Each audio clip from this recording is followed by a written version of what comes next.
Hello everyone, it's me Uncle John. Today I am going to read S3 3074 To the Rescue by Robin Crocker.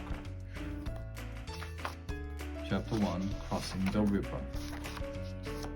Kate, Robbie, Rose, Derek. Crossing the river was the hardest, driest summer anyone could remember. No rain meant no swimming in the shallow river. The kids were hot and bold.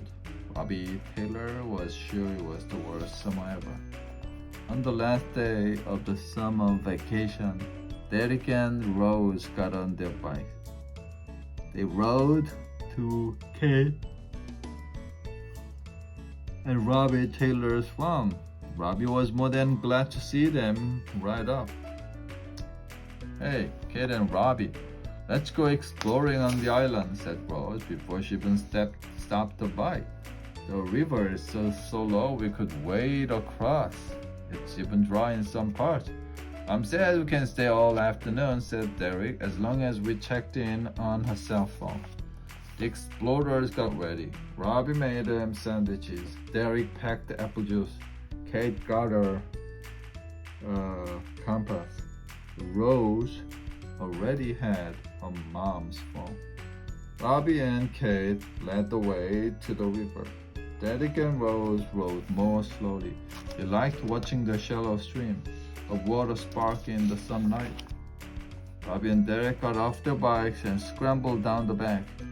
Rose and Kate slung their backpacks onto their backs and followed the boys. It felt strange to be able to walk across the river. Chapter 2 Mapping the Island. Kate and Rose were last up the bank on the island. They shook their feet, sprang each other with water. Then Derek's head appeared as he went back to meet them. Let's have something to eat, he said. I'm starving. Robbie was right behind, looking hungry too. While the kids had a snack, Derek brought out paper and pencils. I thought we could map the island, he said. Good idea, said Robbie. That's what real explorers do. Kate pulled out the compass. Derek began to draw the map. Rose called her mom to check in. Maybe we should split up, said Kate. If we go in opposite direction, we can explore both sides of the island at once. We can meet on the other side. I think we should stick together, said Rose. We've only got one phone. What if someone gets hurt? You worry too much. No, Rose is right, said Derek. We have to stay together. Together the kids went north across the island. Before long, they were surrounded by vine-covered trees. Derek stopped to record this spot on the map. Then as he ran to catch up with the others, he heard a weird hissing noise. Chapter 3 Strange Noises. Derek ran fast through the trees to the other kids. Hey, wait for me, he yelled. Did any of you hear the noise? Rose and Robbie looked at each other. What? They asked. The hissing sound, gasped Derek. A hissing sound? Asked Robbie. I didn't hear anything, said Rose. It was probably the wind in the trees or maybe a strange bird call. It is creepy in here. Are you sure you didn't imagine it? No, it was a real hiss, like a snake or something, said Derek anxiously.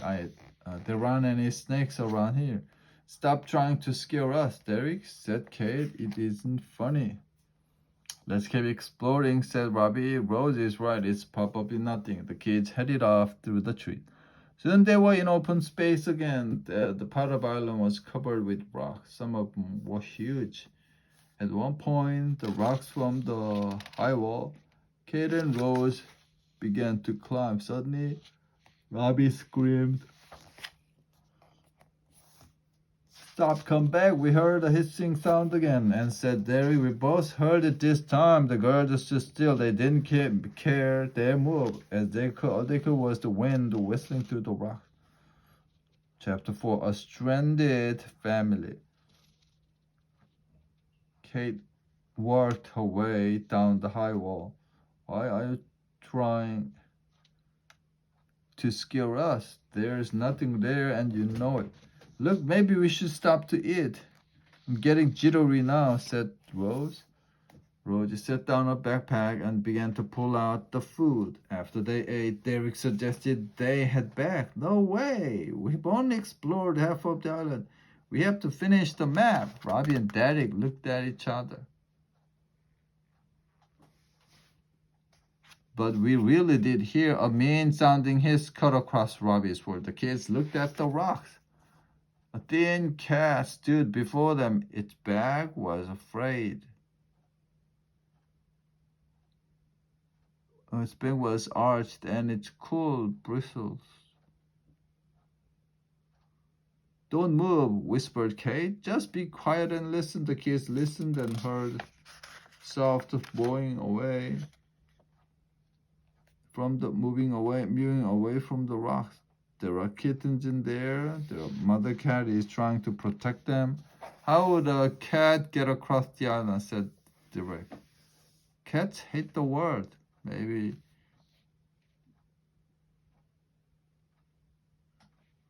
Maybe she crossed the dry part of the river to help her kitten, said Kate. Derek threw the cat somehow. She gulped it down. She threw her some more. The car picked up the lamp and ran toward the rocks. The kittens came out. They were small and weak. Robbie tried to feed them, but the mother cat hissed. How can we help? Said Rose. She won't let us near them. Let's go home and think of a plan, said Derek. Chapter 5, The Rescue Mission. Early the next morning, the kids met back at the farm. Rose and Derek had brought small boxes, clean rugs, and lots of cat food. I think we should take work gloves too, said Kate.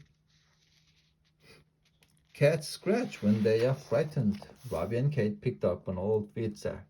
Why don't we take this, said Robbie. We can throw it over the cat and wrap her in it so she can't get away. Then the kids loaded up their bikes with the rescue gear and headed off to the river. Clouds were gathering in the sky. Hope it doesn't rain, said Cat. Robbie shook his head. No chance. It wasn't easy getting all the rescue gear across the island.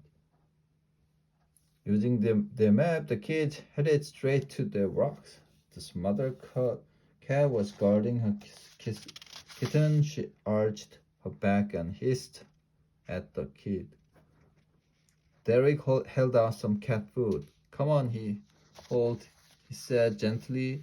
We won't hurt your little kittens. Kate inched her way round behind the cat. Robbie pulled on the work gloves. Derek kept talking softly to the mother cat. His voice soothed her. When Derek gave a signal, Kate threw the rock over the mother cat, and Robbie lunged forward. Robbie scooped up the mother cat in the sack. Then he laid the whole bundle in a box.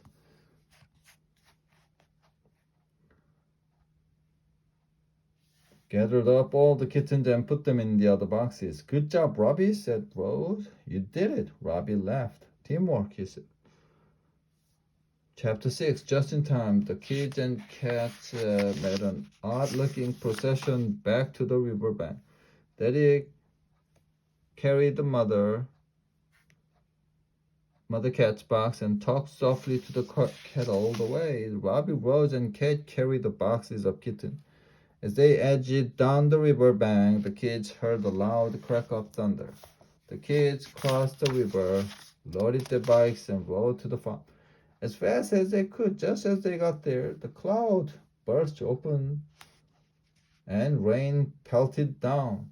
Robert, Kevin, Kate, Derek, and Rose put the cat family in a corner of the storage shed. Robbie got food. Kate filled a small dish with rainwater. Mother cat looked her kittens, and they nestled into their warm dries. The storm didn't seem to bother him. If it keeps running like this, The river will rise, said Kate. Yes, said Robbie, the island could be flooded by morning. At night in bed, Robbie listened to the rain. It thrashed hard against the roof. He knew the kittens might have drowned if they were still on the island. He felt good. They had rescued the next and her kittens. This was the best summer ever. The end.